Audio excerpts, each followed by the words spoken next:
ଦେଖନ୍ତୁ ଗତକାଲି ମୁଖ୍ୟମନ୍ତ୍ରୀ ଯିଏକି ଅର୍ଥ ବିଭାଗ ଦାୟିତ୍ୱରେ ଅଛନ୍ତି ସେ ଗତକାଲି 3,10,00,000 ଟଙ୍କା 3.1 ଲାଖ କରୋଡ଼ର ଗୋଟେ ବିଶାଳ ବଜେଟ୍ ଉପସ୍ଥାପିତ କରିଛନ୍ତି। ରାଜ୍ୟର ସର୍ବାଙ୍ଗୀନ ବିକାଶକୁ ପ୍ରାଥମିକତା ଦେଇକରି ବଜେଟ୍ କରାଯାଇଛି ବୋଲି ମୁଖ୍ୟମନ୍ତ୍ରୀ ତାଙ୍କର ବଜେଟ୍ ଅଭିଭାଷଣରେ ମତବ୍ୟକ୍ତ କରିଛନ୍ତି। ଗ୍ରାମୀଣ ଭିତ୍ତିଭୂମି ହେଉ ବା କୃଷି କୃଷକ କ୍ଷେତ୍ରକୁ ବା ଆପଣଙ୍କର ଶିକ୍ଷାନୁଷ୍ଠାନ କ୍ଷେତ୍ରରେ ବିଶ୍ୱବିଦ୍ୟାଳୟ ନୂଆ ବିଶ୍ୱବିଦ୍ୟାଳୟ ପ୍ରତିଷ୍ଠା ହେଉ ବା ସ୍ୱାସ୍ଥ୍ୟ କ୍ଷେତ୍ରରେ ନୂଆ ମେଡ଼ିକାଲ କଲେଜ ଆଉ ହସ୍ପିଟାଲ ପ୍ରତିଷ୍ଠା ଏବଂ ଭିତ୍ତିଭୂମି ପାଇଁ ଅର୍ଥ ବରାଦ ହେଉ, ମହିଳାମାନଙ୍କ ପାଇଁ ସ୍ୱତନ୍ତ୍ର ଭାବରେ ଯେଉଁ ସୁଭଦ୍ରା ଯୋଜନାକୁ ଜାରି ରଖିବା ପାଇଁ ହେଉ, ଆଉ ଗୋଟେ କଥା ହେଉଛି ଆପଣଙ୍କର ଅଙ୍ଗନବାଡ଼ି ଗୁଡ଼ିକ ନିର୍ମାଣ କରିବା ପାଇଁ ହେଉ, ସବୁ କ୍ଷେତ୍ରରେ ଅର୍ଥ ବରାଦ କରାଯାଇଛି। ଆପଣ କନ୍ୟାମାନଙ୍କ ପାଇଁ ଝିଅମାନଙ୍କ ପାଇଁ ଗୋଟେ ନୂଆ ସ୍କିମ୍ ମଧ୍ୟ ଆସିଛି। ସୁମଙ୍ଗଲ କନ୍ୟା ସୁମଙ୍ଗଲ ଯୋଜନା ନାମରେ ଗୋଟେ ନୂଆ ଯୋଜନା ମଧ୍ୟ ଆଣିଛନ୍ତି ରାଜ୍ୟ ସରକାର। ରାଜ୍ୟ ସରକାର ଏ ବଜେଟ୍ରେ ନିହାତି ଭାବରେ ଦେଖାଇବାକୁ ଚାହୁଁଛନ୍ତି, ଉପସ୍ଥାପିତ କରିବାକୁ ଚାହୁଁଛନ୍ତି ଯେ ବଜେଟ୍ଟି ଲୋକମାନଙ୍କ ପାଇଁ ଆଉ ଲୋକମାନଙ୍କର ମଙ୍ଗଳ ପାଇଁ ରାଜ୍ୟରେ ସନ୍ତୁଳିତ ବିକାଶ ପ୍ରକ୍ରିୟାକୁ ତ୍ୱରାନ୍ୱିତ କରିବା ପାଇଁ ଭଲ କଥା। ଯେଉଁ ଲକ୍ଷ୍ୟ ରଖିଛନ୍ତି ଆପଣ ଦେଖିବେ ଗୋଟେ ଡାଲଖାଇ ଯୋଜନା କରିଛନ୍ତି, ଯେଉଁ ଆପଣଙ୍କର ବିଭିନ୍ନ ଯେଉଁ ଅଛି ପଶ୍ଚିମ ଓଡ଼ିଶାର ଅନେକ ଅଞ୍ଚଳ ଅଛି ଯେଉଁଠିକି ଆପଣ ସ୍ଥାନାନ୍ତର ହୁଅନ୍ତି ଲୋକମାନେ ପ୍ରବାସକୁ ଯାଆନ୍ତି, ଯାହାକୁ ଆମେ ଦାଦନ ବୋଲି କହୁ, ତାକୁ ସନ୍ତୁଳିତ କରିବା ପାଇଁ ଗୋଟେ ବ୍ୟବସ୍ଥା କରିଛନ୍ତି। ଆପଣ ମୁଖ୍ୟମନ୍ତ୍ରୀ ସ୍ମାର୍ଟ ମିଶନ ଯୋଜନା ଗୋଟେ କରିଛନ୍ତି, 100 କୋଟି ଟଙ୍କା ଦେଇଛନ୍ତି। ମାନେ ଆପଣ ଦେଖିଥିବେ ଆଗରୁ କେନ୍ଦ୍ର ସରକାର କେତୋଟି ସ୍ମାର୍ଟ ସିଟି ଘୋଷଣା କରିଥିଲେ, ଆଜି ପର୍ଯ୍ୟନ୍ତ କେଉଁ ସହରଟା ସ୍ମାର୍ଟ ହେଇଛି ଆମେ ଏପର୍ଯ୍ୟନ୍ତ ଜାଣିପାରିଲୁ ନାହିଁ। ଭୁବନେଶ୍ୱର ବି ତା ଭିତରୁ ଗୋଟେ, ରାଉରକେଲା, ସମ୍ବଲପୁର, ଆମେ ଦେଖିଲେ ସେ ସିଟିର ଅବସ୍ଥାକୁ ଏତେ ପର୍ଯ୍ୟାପ୍ତ 2,000-3,000 କୋଟି ଲେଖାଏଁ ଖର୍ଚ୍ଚ ହୋଇକରି ସହରର ଅବସ୍ଥା ତ ଆପଣମାନେ ଦେଖୁଛନ୍ତି। ଏଇ ଯେଉଁ 100 କୋଟି ଟଙ୍କାର ଗୋଟେ ସ୍ମାର୍ଟ ମିଶନରେ ବିଭିନ୍ନ ସ୍ମାର୍ଟ ସିଟିଜ୍ ପାଇଁ ମୁଖ୍ୟମନ୍ତ୍ରୀ ରଖିଛନ୍ତି, ସେଟା ସେ ଅଞ୍ଚଳର ଭିତ୍ତିଭୂମି ବିକାଶ ପାଇଁ ସହାୟକ ହେବ ବୋଲି ମୁଖ୍ୟମନ୍ତ୍ରୀ କହିଛନ୍ତି। 100 କୋଟି ଟଙ୍କା ପର୍ଯ୍ୟାପ୍ତ କି ନାହିଁ ସେଟା ଆସନ୍ତା ଦିନ ସମୟ କହିବ। କିନ୍ତୁ ଗୋଟେ କଥା ହେଉଛି ଏଥିରେ ମଧ୍ୟବିତ୍ତମାନଙ୍କୁ ଆଶ୍ୱସ୍ତି ଦେଲା ଭଳି ସେମିତି କିଛି ବ୍ୟବସ୍ଥା କରାଯାଇ ନାହିଁ। ଯୋଜନା ହେଇଛି ଗରିବମାନଙ୍କ ପାଇଁ ହେଇଛି, ଅସହାୟମାନଙ୍କ ପାଇଁ ହେଇଛି, ମଧୁବାବୁ ପେନ୍ସନ୍ ଯୋଜନାର ହେଇଛି। ଆପଣ ଯେଉଁ କଥାଟା ପେନ୍ସନ୍ ବଢ଼େଇବା ପାଇଁ କହିଥିଲେ, ସେ ପେନ୍ସନ୍ ବଢ଼େଇବା ବିଷୟରେ ଏଇ ବଜେଟ୍ରେ ପ୍ରାୟତଃ ସେମିତି କିଛି ନାହିଁ। ଆପଣ ଧାନ ପାଇଁ MSP ପାଇଁ ଯେଉଁ 3100 ଟଙ୍କା ଲେଖେ ଦେବା ପାଇଁ ସେ ବଜେଟ୍ରେ କୃଷକ ସମୃଦ୍ଧି ଯୋଜନାରେ ବ୍ୟୟ ବରାଦ କରାଯାଇଛି। କିନ୍ତୁ ଆପଣ ଦେଖିଥିବେ ନିକଟ ଅତୀତରେ କେନ୍ଦ୍ର ସରକାରଙ୍କର ଯେଉଁ ଅର୍ଥ ବିଭାଗ ପକ୍ଷରୁ କେରଳକୁ ଗୋଟେ ଚିଠି ଲେଖାଯାଇଛି ଯେ ଆପଣ ଏମିତି MSP ଉପରେ ଦେଇପାରିବେ ନାହିଁ। ଯଦି ସେଇ ଚିଠିଟି ଆମ ଓଡ଼ିଶାକୁ ପଳେଇ ଆସେ, ସେ ଅଦର ଷ୍ଟେଟ୍ସ ବି ବୋଲି ଇନକ୍ଲୁଡ଼ ଅଛି, ଯଦି ସେଇଟା ହେଇପାରେ ତାହେଲେ ଏଇ ଯେଉଁ MSP ଉପରେ ଯେଉଁ 700 କେତେ ଟଙ୍କା ଏକ୍ସଟ୍ରା ଦିଆଯାଉଛି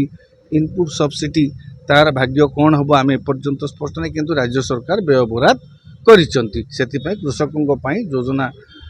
ଏଇ ଯେଉଁ କୃଷକ ସମୃଦ୍ଧିରେ ରଖିଛନ୍ତି। କଥା ହେଉଛି କ'ଣ, କେଉଁଠି ନା କେଉଁଠି ଟିକେ ଆମେ ମଧ୍ୟବିତ୍ତ ପରିବାରର ଲୋକମାନେ ଏଥିରେ ସେମିତି କିଛି ସମ୍ଭାବନା ଆମମାନଙ୍କ ପାଇଁ ସୃଷ୍ଟି ହେଇପାରିନି। ଆମେ ଆଶା କରୁଥିଲୁ ରାଜ୍ୟ ସରକାର, ମୋ ବ୍ୟକ୍ତିଗତ କଥା କହୁଛି, ପେଟ୍ରୋଲ ଡିଜେଲ ଉପରେ କିଛି ଯଦି ରିହାତି ଦେଇଥାନ୍ତେ, ଆମର ଯେଉଁ ସରକାର ଟିକସ ନେଉଛନ୍ତି, ଯେଉଁଟାକି ଭାରତୀୟ ଜନତା ପାର୍ଟି ଆଗରୁ ବି ଦାବି କରୁଥିଲା, ବା GST ପରିସରଭୁକ୍ତ ହେଲା ନହେଲା ସେ ତ ଭିନ୍ନ କଥା। ଯେଉଁ ରାଜ୍ୟ ସରକାର କେନ୍ଦ୍ର ସରକାର ଯେଉଁ ଟିକସ ନେଇକରି ଯେଉଁ ଦରଟା ବଢ଼ିଛି ପେଟ୍ରୋଲ ଡିଜେଲର, ସେଇ ଉପରେ ଯଦି ଟିକେ ରିହାତି ଦେଇଥାନ୍ତେ ଆମମାନଙ୍କର ଦୈନନ୍ଦିନ ଖର୍ଚ୍ଚ ଉପରେ ମଧ୍ୟ ତା ପ୍ରତି ବୋଝ ଟିକେ କମିଥାନ୍ତା। ଟ୍ରାନ୍ସପୋର୍ଟ କ୍ଷେତ୍ରରେ ଯେଉଁ ଅତ୍ୟଧିକ ବ୍ୟୟ ସେଟା ବି ରୋକାଯାଇ ପାରିଥାନ୍ତା। କ'ଣ ଭାବିକି ସରକାର ତାକୁ କରିନାହାନ୍ତି ମୁଁ ତ ସେ ବିଷୟରେ କହିପାରିବି ନାହିଁ, କିନ୍ତୁ ମଧ୍ୟବିତ୍ତଙ୍କ ପାଇଁ ସେଟା ଗୋଟେ ଆଶ୍ୱସ୍ତି ହେଇଥାନ୍ତା। ସବୁଠୁ ବଡ଼ କଥା ହେଲା ଆଜ୍ଞା ଦେଖନ୍ତୁ, ଗତ ବର୍ଷ ମଧ୍ୟ ରାଜ୍ୟ ସରକାର ପାଖାପାଖି 2,90,000 କୋଟି ଟଙ୍କାର ଗୋଟେ ବଜେଟ୍ ଗତ ବର୍ଷ ବଜେଟ୍ଟା ଥିଲା। ସାଇଜ୍ ବଡ଼ ହୋଇଥିଲା ଆମର, କିନ୍ତୁ ଦେଖିଲା ବେଳକୁ ଦୁର୍ଭାଗ୍ୟଜନକ ଭାବେ ନିଜେ ରାଜ୍ୟ ସରକାରଙ୍କ ରେକର୍ଡ଼ କହୁଛି, अधारू अधिक अधा अर्धाधिक अंश आम अधा पैसा आम खर्च कर असमर्थ रहीचु तापर देखु राज्य में यही जो अर्थ राशिटा आउ 30 कोटी जो 20 कोटी अधिक 20,000 कोटी टंका अधिक व्ययबराद करा जाइछि आमर ऋणटा को देखंतु ऋण आमर भी बढ़ी चली ठीक अच्छे ऋण करने गोटे योग्यता आपणकर सेमती योग्यता नथिले मध्य आपण बजार ऋण करें ना हेले ऋण करी योजना करवा योजना करी जदि ताकू व्यय न करि हाँ सेटा निहाती गत बजेट रे जो पैसा व्यय बराद होता सेटा एपर्यंत खर्च हो पारि नाही आउ मात्र 1.5 मास समय मझिरे आउ 1.5 मास मासे केते दिन समय अच्छी ता भितरे आमे पाखापाखी अप टू 60% मध्य जाई पारिनु नाही खर्च रे यही जो बड़ बजेट होती ता भितर बड़ बड़ दीटा 5-7टा बिल्डिंग हम कंस्ट्रक्शन से विशाल प्रोजेक्ट से बाबद खर्च व्यय बराद होती यूनिवर्सिटी कैंपस तैयारी होबो ए सब क्षेत्र में कोठा गुड़े निर्माण होबो यूनिवर्सिटी तैयारी होबो ता पाई शिक्षा शिक्षक भित्तिभूमि सेठी कौन होबो शिक्षक मान नियुक्ति से सबु दिग को राज्य सरकार देखिबे बोले हम आशा रखिबा किंतु मोटामोटी भाव में बजेट आकार अन्य राज्य तुलन में आम राज्यर बजेट साइज बड़ होईची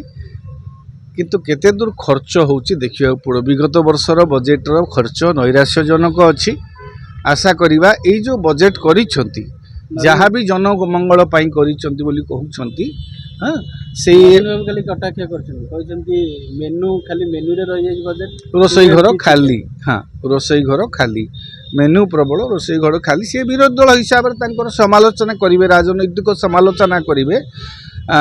कांग्रेस मध्य ताको भिन्न भाव समालोचना करिछि माने राज्य सरकार योजना दिगहरा बोली ताको कहिछि से भिन्न कथा किंतु राज्य सरकार जो उद्देश्य ज्ञापन करिसंती जो बजेट गत वर्ष भी किछि उद्देश्य ज्ञापन करथिले बजेट रे यही उद्देश्य खर्च हम सी हम सब कथा कही किंतु गत वर्ष पेड़ी खोली पारा ना अधारू अधिक पेड़ी रे रहीगला तेणु एथर आशा करिबा